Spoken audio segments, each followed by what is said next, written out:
So ayun na nga, sisimulan natin ang ating mainit-init na topic ngayon, di ba? So sabi dito sa ating bagong topic, bakit mahalaga ang pakikipagkaibigan? May post ulit tayo sa ating Instagram, sa Facebook at Twitter, di ba? So madaming nakaka-relate guys sa previous topic natin, ang dami nating ganap, ang dami nating mga topic na na-discuss, di ba? So, kung hindi kayo nakapanood ng iba nating topic, pwede niyo balikan, di ba? Yun guys, sabi dito sa isa nating nagsulat, isa nating sumulat dito, sabi na dito, mahalaga ang pakikipagkaibigan. Di ba? Kahit sa akin, di ba? Siyempre, kailangan natin yung may kaibigan talaga tayo para sa may maututangan.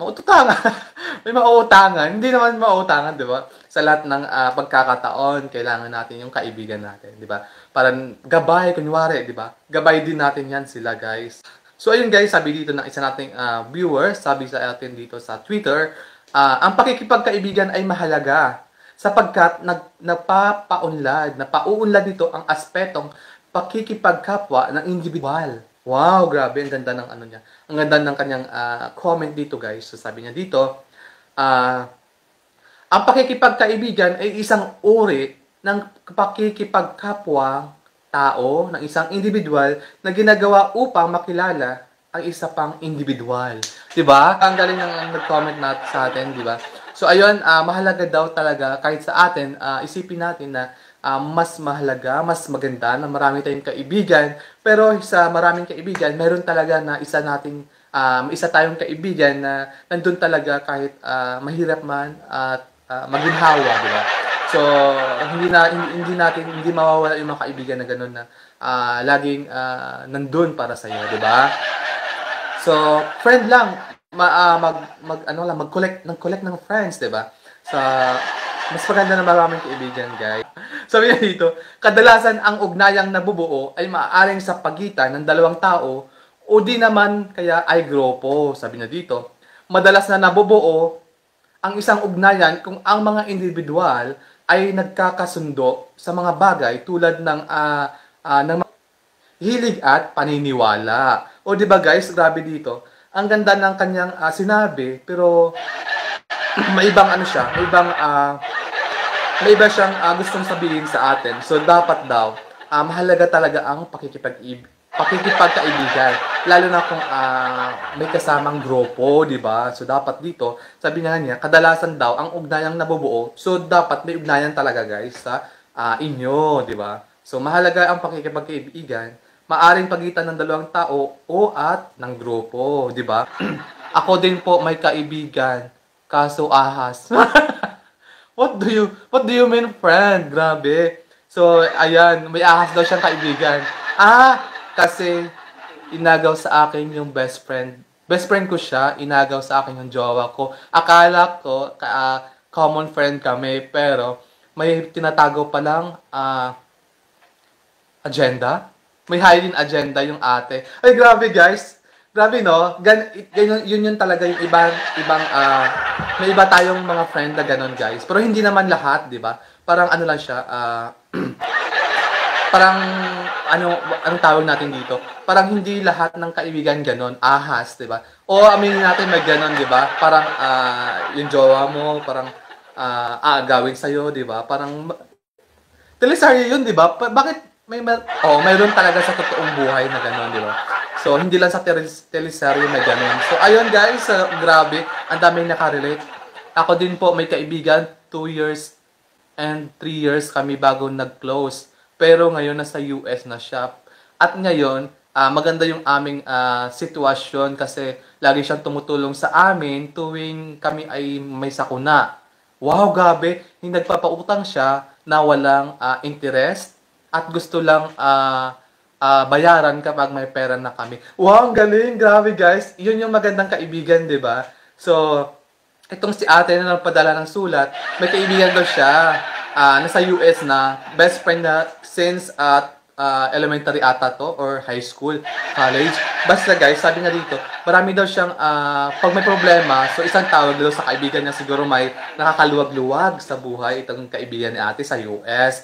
So ayun, pinapadalan siya ng pera, pero walang interest kapag kailangan niya. Wow, ang ganda, di ba? Ang ganda guys, ang galing. Kasi guys, ito ha, maraming talagang kaibigan, maraming type ng kaibigan, maraming pagkakaiba ng kaibigan, di ba? So, mayroong kaibigan na gusto ka lang kaibiganin sa una para malaman yung iyong buhay, malaman yung iyong karanasan, or malaman yung makikachismis, di ba? So, hindi yun tunay na kaibigan. Guys, grabe, ang ganda, nakaka-relate ako sa kaibigan na to. Nakaka-relate ako sa kaibigan na ni ate na nagpadala ng sulat na may kaibigan siya sa US sa tuwing may sakuna sa kanila sa bahay nila, sa may problema sa financial, nagpapadala ng pera na walang interest. So ayun nga, sana all, di ba? Baka pwede, baka naman, di ba? Nakamiss ang lang pala sa life. Oo, nakikichismes lang. Merong ganon, guys. So sabi pa dito ng isa nating sa Instagram, sabi ng isa nating nag-comment, marami daw magandang naitutulong yung pakikipagkaibigan, di ba? Ang daming type ng kaibigan, di ba? Syempre, ang daming nating karanasan sa kaibigan, di ba? So, merong kaibigan, sabi dito, may nagsulat, guys. So, ito, medyo, siya, malalim. Na-inlove ako sa kaibigan ko kasi naging best friend ko siya, sabi niya dito, at na-inlove ako. Pero hindi niya alam na mahal ko na siya.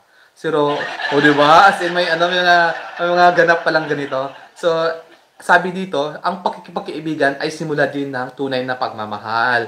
Sana all! Di ba, guys?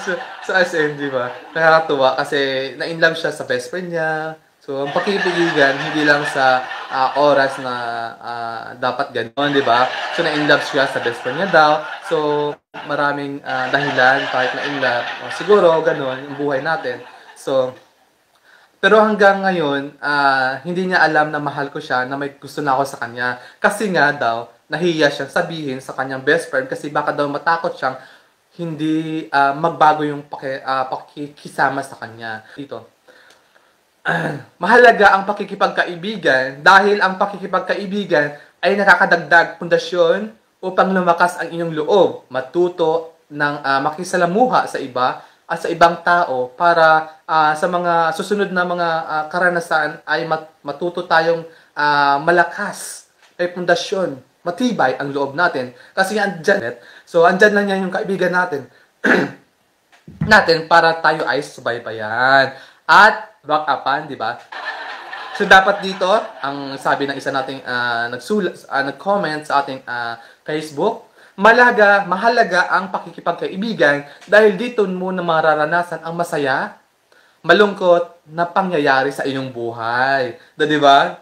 Para kapag may mga kaibigan ka talagang pasaway, mga komedyante, di ba? Patatawanin ka, paiyakin ka.